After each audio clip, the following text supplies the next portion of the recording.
introduce yourselves, tell us a little bit about what Survivor Protocol is, and then we can kind of dive into the gamification aspects of it because I know there's a lot going on at once. So trying to make sure we cover it all.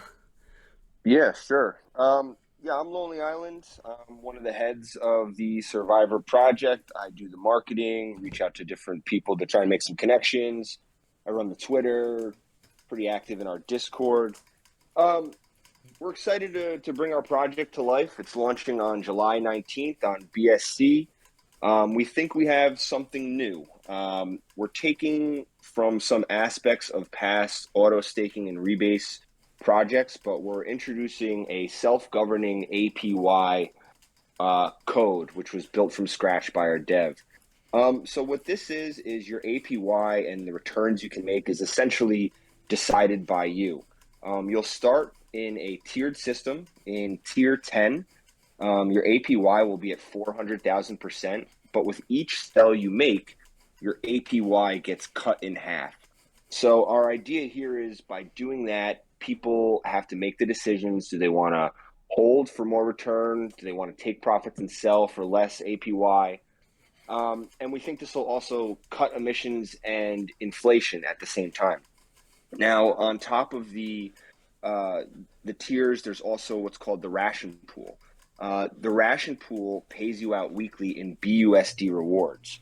So if you don't want to sell, you can essentially claim these BUSD rewards and stay in your tier. So tier 10 collects 50% of those rewards, tier 9, 25%, and so on all the way down to tier 1.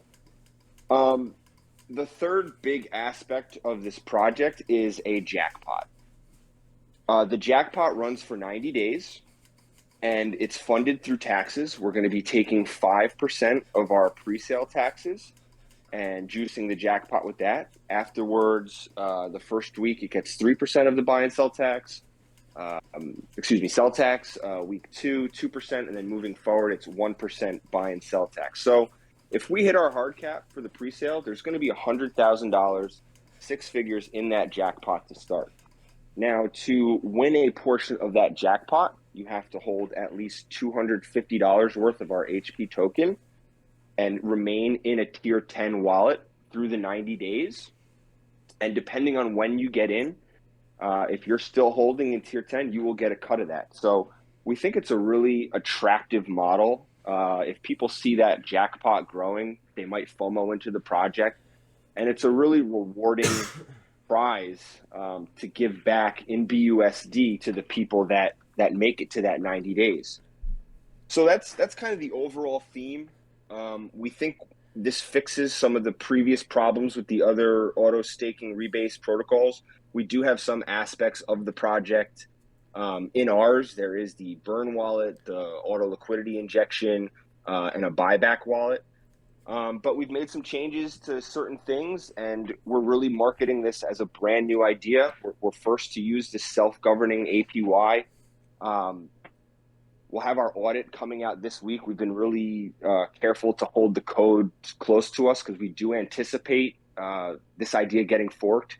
A lot of people certainly are saying so because I think there's a lot of different ways this game could evolve and be played. The strategy aspect of it is what's really fun and a little bit of the mystery too. You don't know how it's going to play out, how people are going to sell or hold. They may use multiple wallets. They may try and move up and down the ration pool to collect those weekly rewards. So we think it's going to be a fun way of gamifying DeFi, and we look really forward to bringing it to market. Gotcha. Yeah, it sounds like it's really cool, and the self-governing APY aspect of it. That's super unique, and I think like makes sense in a lot of rebasing projects like that. And alone, in something like a Titano or a Sphere before they cut off rebases, like I think that could really help with the sustainability if somebody gets punished for selling a little bit. But yeah, Yeah, um, too many people that believe in a project and hold kind of get screwed by the people that just get in and get out quick, take that initial profit, collect a few rebases, and get out. And if there's a lot of sell pressure, that just kind of dooms the people that believe in it and want to see it sustained. So our hope is to really reward holders. It definitely penalizes those who sell. At the same time, if you do sell and move down a few tiers, you're still collecting good APY. So we think it's a really good balance and a way to hopefully make a really sustainable, longer lasting project. So we're really anxious to see how it turns out. We think the response has been pretty strong. We've done a really big marketing push, a lot of AMAs. Year number 2 today that we're doing. And I think we have, let's see, 1, 2, 3, 4, 5 more before the launch on the 19th. So we're really grinding hard to the finish line. That's awesome to hear. Yeah, and I got one last question, and I'll hand it over to Austin to start asking some. But when you started developing this, was this like you had the whole plan before you started, or was this like, I think this is a cool idea, let's add this on later, and then this on, oh, just thought of this idea, that'd be cool to add, and then your developer's like, Yeah. I hate you now.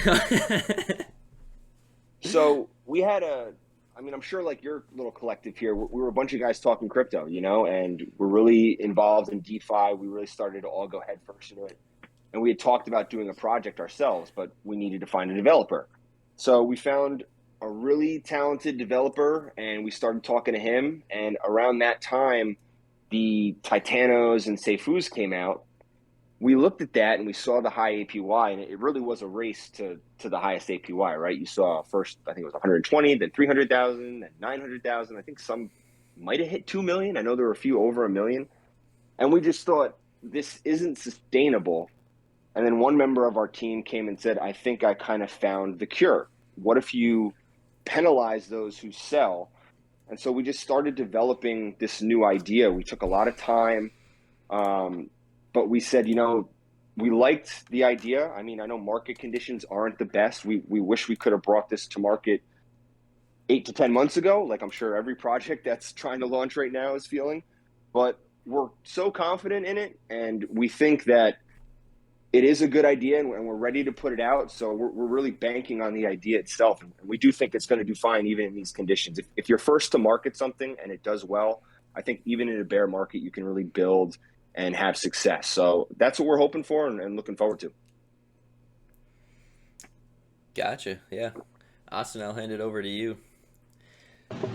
Bro, I just want to say you guys have been really good as far as marketing goes, because I've probably heard you guys come up at least 50 times. No, but seriously, so congrats to you guys as far as marketing goes. You guys have been doing a good job.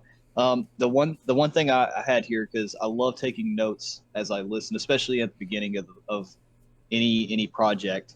And the first thing I was wanting to ask is, so when you guys have that tier system, right, where as soon as you sell, you get knocked down a level, is this based on a wallet? So would I have to create a whole new wallet to get back up to that high tier, or is there another way with my Correct. initial capital that I can get back up there? Okay, so I'd have to get a whole new wallet. So if you sell, there's no regaining a tier. So if you drop down to tier 9, that wallet is forever in tier 9 and so down. If you wanted, one strategy for this game would certainly be to play multiple wallets. You could maybe have one wallet buy in with the intent to hold for 90 days and wait out the jackpot. You may have another wallet that you want to stay in tier 10, 9, play the high APY and, play the price action. And then maybe another wallet where you just say, hey, I'm going to keep taking profits. The other thing to note is we had to make it so you can't game the project. So, let's say you start a wallet in tier 10 and then you wanted to transfer half of it to another new wallet, and then you can just keep having and then start fresh with the 400 APY. So the only transfer you can make is from a tier 10 wallet that hasn't sold to a fresh tier 10 wallet, but the entire amount.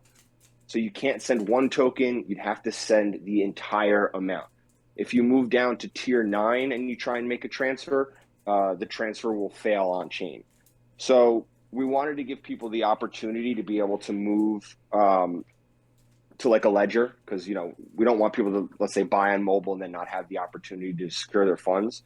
But we also needed to do this because it just keeps the integrity of the game. Right. Okay. And then you talked about BUSD rewards. Could you talk a little bit more about that? And then where does the revenue come from for that BUSD? Yeah, Survivor, you want to take that? What I would say, yeah, I think that's our killer feature, honestly, because the big problem you ran into with these auto staking protocols, if you kind of follow them, is at the end of the day, you want to take profits. The only way you can take profits on them is by selling the native token. So, for a couple of weeks, it's easy to sustain. People don't want to sell, prices going up, it's all good. When people want to start taking profits, or let's say Bitcoin's down for a few days in a row, people get a little scared. You're selling the native token, you're just creating a ton of sell pressure that, eventually it spirals, and, you can see with a lot of them how that kind of ended. So we wanted to give people a unique way to take profits. So what that is our ration pool. That's BUSD rewards. The revenue is funded through taxes, especially the first couple of weeks. We have a little bit of higher taxes, so we're kind of juicing that BUSD pool. But you're paid out weekly via BUSD. You take your profits that way. We think it's a unique idea to encourage people to hold versus having to take profits through the native token. And listen, obviously, we're all in here to make money at the end of the day, so we don't want to discourage people from selling. But we do want to give them the option of, hey, if you want to play the game, if you want to survive, you can stay in your tier 10, you can take your profits through BUSD and hold out for that huge jackpot. And would there be any type of negative connotation as far as, because you said you had the high taxes and stuff, juicing that BUSD pool, for people to drain that? Like, is there any way where someone could strategize to completely liquidate that in any type of way? No, but obviously built into the code, it's set to, you get a percentage of, similar to our tiers. So let's say you're tier 10, you get 400,000% APY. Everyone who is in tier 10 has access to 50% of the BUSD pool. So you're paid out in proportion to how much you own. And then when you sell, that drops down from 50 to 25% and so forth. And is there a goal in the future to just keep building revenue sources? And if so, what are those to keep that up? Because one thing that I was actually joking with Zach and JoJo the other day, we'll see projects, right, where they'll have a main theme or a main reason of why they're doing it. And sometimes they don't even need like a rebasing or some type of passive ROI to really make their project work. They just do it to kind of like fit with the trend. And what I'm kind of getting at listening to you guys, and this is the first ever AMA I heard with you all, is you guys are trying to make it kind of like a game, right? Kind of like a fun way to see who is going to be the last survivor or whatever to earn that high yield. So with those revenue sources, what would be some goals to where you could just completely make sure it's not dependent just on investor volume?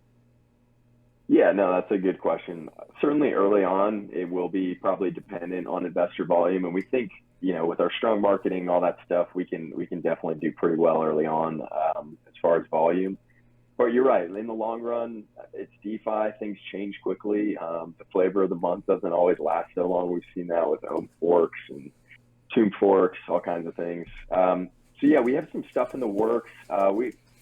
Our big idea, we're not really ready to announce. I think we're going to announce that kind of later towards launch.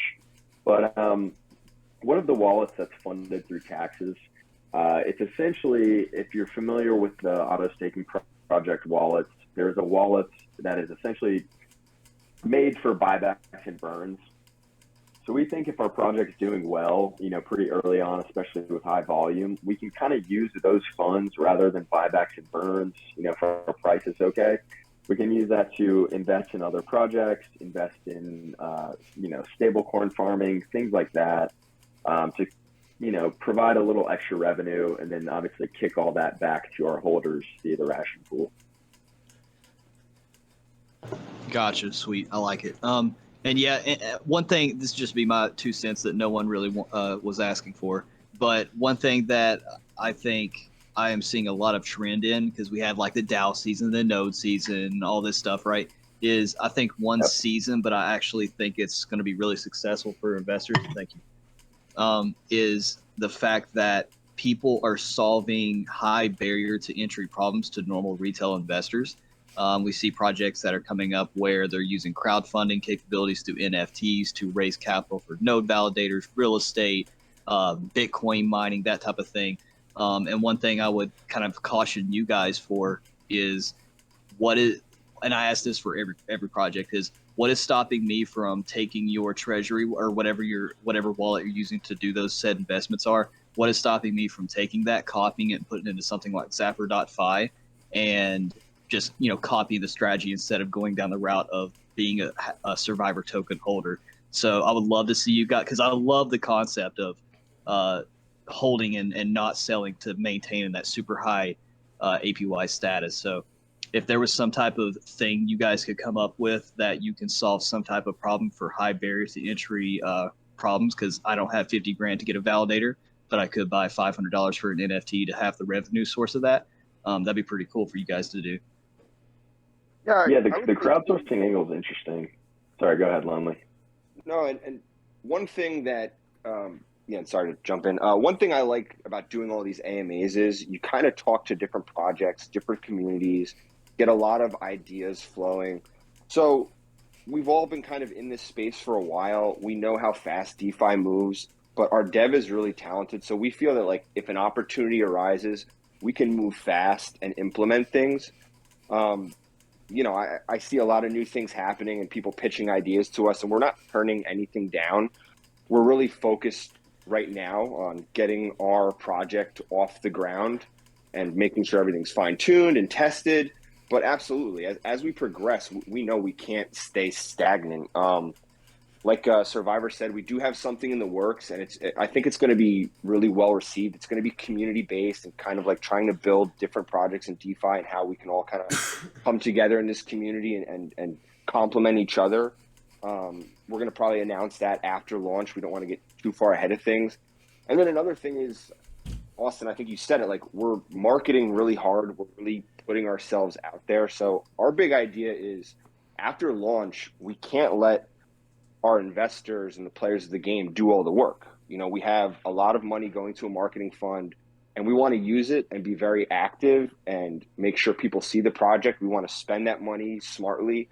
We want to, be on YouTube, Twitter, every social media platform, websites to be sponsored. So it's important for us to keep this thing going, that we do the work and not rely on just the people that invest in the project to, keep buying, because too many projects die that way. They hype up a launch, it does well, the price goes up a little bit, and then they kind of sit back and say, hey, it's not my fault that people aren't buying. And well, it is the responsibility of the team to at least show the people that are in it that you're still working for them. So we want to make sure we're that team that people can trust and see is working for them to kind of keep this going as long as possible.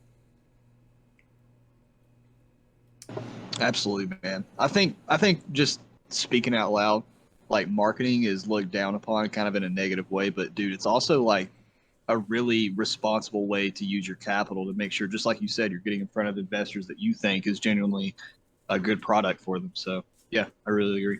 Back to you, Zach. I don't have any other questions. All right, perfect. So one question I had was on the tier NFTs.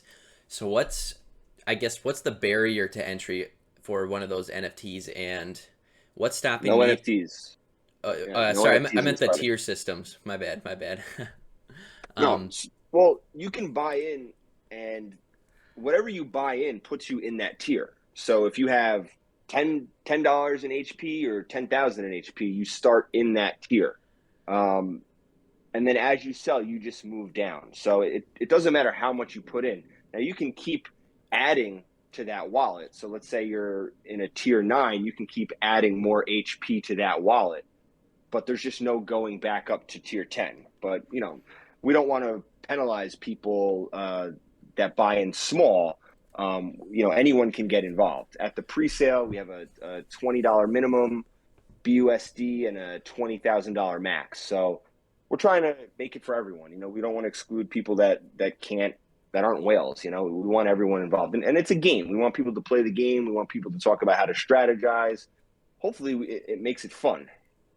Okay, yeah, definitely. Is there like a transfer tax? Because let's say I'm at a tier 10 wallet and I rebase up 10% over the course of however long that 10% takes to rebase, and then I sell that 10%, transfer my funds over to another wallet that has that fresh APY. So my APY isn't decreased, but I still stay in that tier 10. Is that possible, or is there like a transfer tax that would? No, so there's no transfers, as we said before. You can only transfer from a tier 10 to a fresh tier 10 wallet that is not held HP token. The reason we did this is because if you were to then, send 10% to that new wallet, you could just keep sending to new wallets to not go down a tier. So the whole thing is, once you're in that wallet, you would have to transfer the entire amount to a fresh, unused wallet. If you were to sell any of your HP token in that tier 10 and then try and transfer from a tier 9, the transaction would fail on chain. Okay. Definitely. That was kind of like my biggest concern, so I'm really glad that you guys have thought that through. Seems like you have a pretty good solution for that. And then as far as security goes, do you guys have a KYC? Are you doxed? Do you plan on doxing? If not, I know you guys touched up on an audit. Is there a multi-sig? And then, just kind of like the basic security questions. Yeah, of course. We're not doxing, but we have completed a KYC with Assure DeFi. Myself is on it, our lead dev, and one other team member. That's on our link tree, and we've tweeted it, so you can go find the KYC. If something shady ever happened, it's my ass on the line. We'll have a multi-sig in place, and we'll make those public, of course. And we have 2 audits in place. We're hopeful to have them out this week. We wanted to do multiple, just to give people a little more confidence in the project. And we're going to be out front of everything. Everything's transparent. The blockchain, you can't really hide anything. So, and the fact that we're doing all these AMAs and getting out in front, we hope is really building the confidence. I know a lot of people, doxing is one thing they're all asking about now. We're choosing not to go that route. We're USA based. There's a lot of regulation that we're unsure of, but we feel that by being very transparent, talking to a lot of people, and having the audit, multi-sig, and KYC in place with multiple people, that should be enough for everyone. Gotcha. Okay. Let's see. Is there anything else that we haven't quite touched up on yet as far as like the gamification aspects of it? Survivor? I don't know. I mean, I think we definitely touched on the game theory aspect. We think that's pretty interesting. It's kind of new for this space. We think you don't run into a lot of gamified DeFi projects, especially in the bear market. So it's kind of a new thing. We're pretty excited to get out there and put to market. Gotcha. Yeah, not being a fork was our big thing too. I mean, we looked at how we could implement this new code, and we realized right away that we couldn't just take from these previous auto staking projects. And so it is really something new. It's built up. No one's had it yet. No one has seen the code. So, in DeFi, everyone's kind of looking for that next season, right? I think auto staking was the last, and we're kind of looking for the next big idea, and we're hopeful that this is it. Everyone we talk to seems confident that this is something people will kind of build upon and change. There could be, some people have said, hey, maybe you have a fork where you can go back up in tier, or maybe you started a low APY and go higher depending on something. So for us, the kind of interesting thing is to see where it goes and what people do with it and how they evolve it. So I mean, we obviously we want to be the first one with it, and we want to be the best one with it. But I think if more people build off it, it makes our project even stronger, because everyone, if you got in with nodes, strong. If you got in with OHMs, you knew the first ones. So if more comes from this and it becomes kind of like a season, obviously Survivor, the original, is going to do well. Dude, it's Survivor season. Hey, I had a question. So, with Survivor, is this going to be your guys' like full-time thing, or what are your guys' backgrounds as far as like, earning a living and putting food on the table?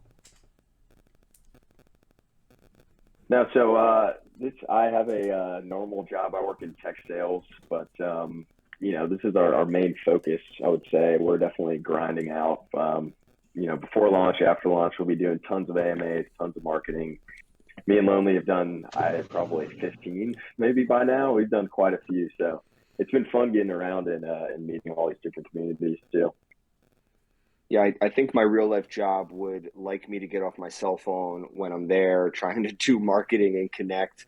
But yeah, we're navigating around a 9 to 5. We do have a very engaged team. I think if you hop on our socials, you'll see we're pretty active 24/7. We have a core team of 6, but we do have just some kind of guys we know that are from different parts of the world that can kind of help us through different time zones. So it's important for us to be active and kind of be out front of this. I'd love to say that Survivor does well enough where we can do it full time, but we definitely have enough attention, and our focus is certainly on this and the next week to launch.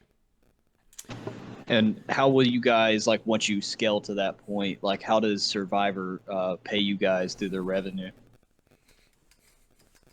Yeah, so we take through. Go ahead. No, yeah, sorry. We do take a part of the pre-sale, and we do get some team tokens. It's important for the team to have some skin in the game. If we weren't taking a little something for ourselves, an argument could be made that we just wouldn't work hard after the launch. So, we want this thing to work. If it does well, it benefits us as well as the people that are involved. Awesome. Okay. So yeah, and absolutely. I think it's crazy that people expect, founders of projects to not be paid. Like, it's just like a business, right? Like you need to eat too, right? So you talked about the pre-sale allocation. A portion of that is going to be to you all, and then you guys have a token allocation for the team itself. So is that the only two sources? Like, for instance, like there's not like a small percentage that's going to be attributed for every buy and sell or anything like that also provides revenue to the owners or anything like that in the future? Yeah, that's another way. We do have a treasury wallet. That's a multi-sig wallet for the team. Really, that is for development purposes. Like we said, we have some big ideas for the future of the project, kind of different revenue streams we would like to be able to work towards. So yes, a small portion of every buy and sell does go towards that treasury. That's kind of up to the team's discretion. We and with our team tokens, they will be vested, so we can't just take and get rid of them. They're vested over a 9-week period, and we can't sell any for the first month. So we hope people like that feature as well, because too many, you've seen too many projects, they take the team tokens, they get rid of them, and then they're gone. So we want to let everyone know that we can't just kind of move away right away at the launch. So we are vested for a while, and like I said, that's going to prove us to work hard. We want to see the HP token and the project do as well as anyone else. Gotcha. And I guess my final question would be, are you guys going to be for marketing? Are you going to be sponsoring Destiny's Child? I'll have to ask Jay-Z if that's okay. So, dude, it'd be good, man. There you go. It's a perfect fit. That could be the theme song. Are you I guys? think we want to be a little cooler than that. But yeah, it was obviously the first song that came to mind. Are you guys worried at all about copyright with the Survivor show?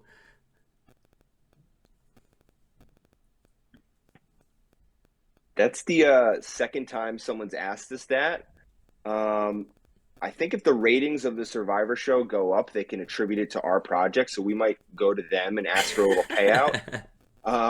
Yeah, I mean, I think in DeFi, you see all these projects kind of like base their name off of something that's already out there. So, definitely Survivor. I think the concept was built out of the bear market, right? It's like a clever name. Like, we're all trying to survive through what's been happening the last year almost. So we definitely look to the show a little bit, and I gotta say, there's like an unlimited amount of like memes and GIFs that you can like post for content. So it definitely helped. I would hope they don't come knocking on our door. We might need to hire a lawyer if that happens, but I can't imagine they're going to be coming after some new project on the Binance Smart Chain. If we get that big that they notice us, it means we're doing pretty well. So that's a good problem. Yeah, I just seen that. I did not even know. I totally didn't even think to ask that, Zach. Like, I didn't even connect the TV show, and I'm sitting here looking at the logos, and yeah, I would probably hire a lawyer. Yeah, I ask because my parents watch that show all the time, and then they're talking about it, and then I see the logo every once in a while, and I'm like, that looks a little similar. So that's why it came to my head. Um, let's see, we can move on to some community questions if there's nothing else that you got, Austin. Oh, that's all, man. And I'm actually gonna hop off here. Got some more stuff to do, but thank you so much for inviting me up here. This was fun. Yeah, man, thanks for coming on. This was fun having you. Yeah, thanks for All right, that. y'all have a great day. All right, let's see. Peter DeVries asks, is there a final winner? Is that possible? And will there be a separate prize? So I'm going to post. Honestly, it would. Go ahead. Sorry, go ahead. We're talking over each other. No, you go. It's your turn. Sorry. I would love to see a final winner. I think the issue that we'll run into is people forget about wallets and we'll stick it out either for the jackpot or the second jackpot, stuff like that. It would be cool if we could crown a final winner though. That's something we'll definitely look into. Yeah, sorry about that again, Survivor. I just posted our Jackpot medium in your AMA questions channel. So I would say there's probably not going to be one winner because I would anticipate a lot of people just open up one wallet, put in an amount that they're willing to just let sit for 90 days and just wait till the end to collect it. Now, if you look at that article, there are tiers for the jackpot. You can't just buy in with $1 and expect to get the whole thing. So there's 6 tiers. If you buy in it between $250 and $1,000 worth, you're in tier 1, all the way down to tier 6, which is a $10,000 HP holding. So the people that have more HP token are eligible to win a bigger percent of that jackpot. Like anyone that holds over $10,000 worth of HP gets 30% of the jackpot split among all those in that tier at the end. So, it would be great if there's one winner at the end, but I wouldn't be surprised if there's a couple people that take home a huge chunk of it, and then maybe that first tier gets a little diluted, but people will still get something out. I mean, with good volume, and like I said, if the pre-sales is successful and we hit our hard cap, it starts with $100,000. So if that thing just keeps growing and growing and growing, I think people FOMO in. It's like playing lottery, right? You don't play every week, but then every once in a while you hear that the Mega Millions is $450 million. You say, all right, you know what? It's time for me to buy a ticket. So we think people will kind of see that and maybe jump in just to kind of play the jackpot and get a cut of that. Gotcha. Yeah. And if you do hit your hard cap, where exactly, or how much is that going to be? And then where exactly is that all going to be allocated? Yeah, so we have another medium for the pre-sale. I will post that now. 30% will be put right into liquidity. We'll take some more to marketing, development, security measures, and like we said, some will go to the team. So I'm going to post that right now, and you guys can all take a look at that. And I would encourage everyone just to look at our mediums. We have everything laid out there. All the aspects of the game, how all the tiers work, what you can earn in each tier. So it's important to kind of get a grasp on how the game works. That's why we wanted to make sure to go over the transfers and let people know there's no regaining a tier. So if you're interested in getting in, please definitely read all that over. Yeah, definitely. You guys have a lot of great resources, and I really like that you guys are coming in prepared to just drop us all of the articles about everything that we need to know. We've done a few of these, and we know what kind of questions we get, so it's good to have them handy. Yeah, we're on definitely. Autopilot at this point. Yeah. Speaking of which, do you guys have a background in crypto? I mean, obviously you have some sort of background, but how extensive is that background? Have you guys been in here since I don't know, 10 years or just So for me, it's been a couple of years. I got in probably end of 2019, I think is when I started. Just the BSC shit coins. To start, it was really, Cardano, things like that. And then obviously as you get a little more informed, you can go off chain, things like that. But our team as a whole kind of came together in the past maybe year and a half, and we were just guys that were talking crypto, probably like similar to what this group is, just trading ideas, trading projects. The bull run was obviously a good time for us. We were able to put some money aside in case we could ever do a project, and we finally found like a really talented dev who's worked in IT for, I don't know, 20, 30 years, amazing coding. He's really good. And now the final piece for us is we were like, all right, let's make a project. And of course we waited until the bear market, unfortunately, but we saw the auto staking protocols and we were like, hey, let's put our spin on this. We could do something better. We could do something pretty interesting. Gotcha. Yeah, I think that building in the bear market isn't necessarily a bad thing. Like it's a great time to build up your actual product in your project instead of having 100 people message you at once, DMing you, messaging your chat. There's just so much more to manage when there's more people excited about the project, and it just gives you a lot more room to grow in the future. Which I think a lot of projects, if they get super hyped up at launch, and they get 10 or 20 or 50 or 100x right off of launch, then they're not going to be able to sustain that for that long. So versus launching in a bear market, similar to like what Strongblock did, a couple years ago, where they started really low for like a year, and it took them that long before they really took off. So I really could be to an advantage to launch in a bear market too. So there's multiple ways to look at it. Yeah, I mean, if you can launch in a bear market, you can launch in any market. I feel like we'd be, pretty successful in the bull market. But if we can do well on this one, that just gives me more confidence in the future. Yeah. Let's see. We got Zalery. He asks, looks like 65% is going to the team's discretion. Wouldn't it be better to add more to the LP? So yeah, we got this question. Sorry, go ahead, Lonely. I've been taking a couple. No, you take it. You take it. No,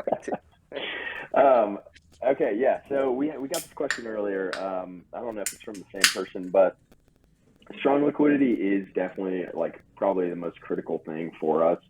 Just off the bat, it's important to have, the ability to absorb buys and sells just in case the market tanks right off the bat. But to that point, we have a feature built into the protocol. So a portion of every tax goes into auto injecting liquidity. Let me pull up that number for you. I think it's 4%. It's either 2 or 4% of every buy and sell. So basically, if we have strong volume that first week or two, which we feel like we will, just based on the feedback we've gotten, we think that we will build up that LP very quickly. And two, the thing is, it's 30% of the BUSD raised, but that will it will essentially double, once the LP is created. So we should have, if we were managing to hit the hard cap, it's well over $1 million in liquidity, pretty quickly. So we think that's a pretty strong position for us. Gotcha. Yeah, I think that's fair. As long as you're adding in liquidity, like 30% or 30. Is it 35% going to liquidity? I believe it's 30. Let me. Gotcha. Okay. Yeah, 30%. I think most projects do a little more than that, but like most projects also don't add LP along the way, so that definitely makes sense. Especially on BSC, a lot of projects launch via pink sale, so they lock 50% automatically or 51%. So that's probably why our number's a little different. We're doing it via our website. The reason we're doing that, we got a lot of feedback, especially early on. We were planning on doing pink sale. Got a lot of feedback from people that, they have a bit of a shady reputation. I think it's well known now that, they take, I believe it's 5% of the total supply of every project that they host on their site. And it's really up to their discretion. They can sell whenever. And it's definitely killed the momentum, I would say, of a lot of projects. If they sell right off the bat, it's a lot of sell pressure to try and absorb for a really new project. So we wanted to avoid that. And we have a really talented web guy, so we thought, hey, why don't we just host it on our site? We think we could do it a little better. Yeah, that definitely makes sense. I think if you're capable of it, and if the launch pad, doesn't make sense based on the allocation that they take and the marketing that they provide, then it's definitely better to try to host it on your site. But at the same time, launch pads do help out, especially if they have like a big team and an audience behind them. But it's really, I think it depends a lot on each individual launch and how you guys kind of plan on allocating tokens. So I think that going the route of having it on your own website is definitely not a bad option by any means. Saving yourself 5% of the supply. I know quite a few projects have gotten kind of screwed over by launch pads just dumping on them, and pretty unfortunate to see. So good thing to avoid. One question we get a lot is about anti-bot stuff, and I think with Pink Sale, a lot of those projects just get botted to death in the pre-sale, and then they just play the first pump and they get out. So that can always hurt projects too. So we think in this way, it just kind of maybe hides it from them a little bit. We also do have a little higher sell tax the first couple weeks to try and get people to, not sell off that first pump. I mean, really, we're focusing on sustainability and lasting after just the first couple days. So, long term is the plan here, and we think that doing it on our website helps that as well. Gotcha. Yeah, I definitely agree. It looks like there's not any more community questions. So if there's anything else that you guys want to add, that would be great. Otherwise, we can call it a wrap. Yeah, one thing I'll touch on quick. We have what's called the tribal leader roles. We're not doing a whitelist, again, because just, people that do a whitelist, they don't care about the project. They want the whitelist. They get the little bonus and they get in and get out quick. So what our tribal leader role is, it's essentially if you are active on our socials and our Discord, kind of pushing the project, putting out content for us, we're going to award that role to between 50 and 100 people before the launch. That will get you boosted APY of 100,000%. So you'll start tier 10 in 500,000% APY. So this is just a way to reward the people that have been good to us. We'd actually like to give away 3 to your community, however you choose. So if you have some people that are interested in the protocol, we'd love to have them jump in, and we'll give them that. Anyone else that doesn't win it, you can come in our Discord if you like the project, get active, push the narrative, and we're kind of noticing those people, and we're happy to give those roles out. We want to reward people that want to see this do well. That's the most important thing for us. Yeah, that's awesome. I really like that idea of encouraging people to participate. I think is something that a lot of projects lack. They maybe do like an invite competition or something, and then that just gets botted up, and then nobody really benefits from that.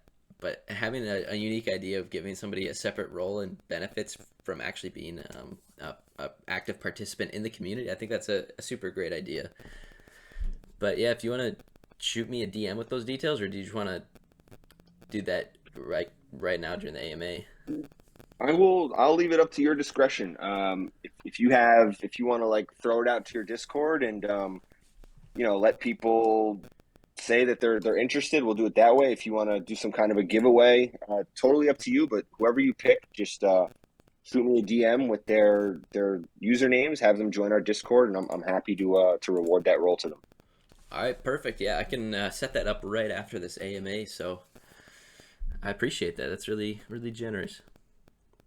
Yeah, no, and I appreciate you guys having us come on. I forget who recommended we reach out to you. They said you guys are, really kind of up and coming, trying to build a good space. So, we're always looking for people that are into the space. I think it's important to kind of collaborate. So, wishing you guys the best. It was good to sponsor your poker tournament. I heard that went pretty well. Or I'm sorry, chess tournament. So hopefully we can do this again in the future, and hopefully we got a few people that are interested in playing the Survivor game. Yeah, 100%. We'd love to have you guys back on. This was awesome. Oh, thanks for having us.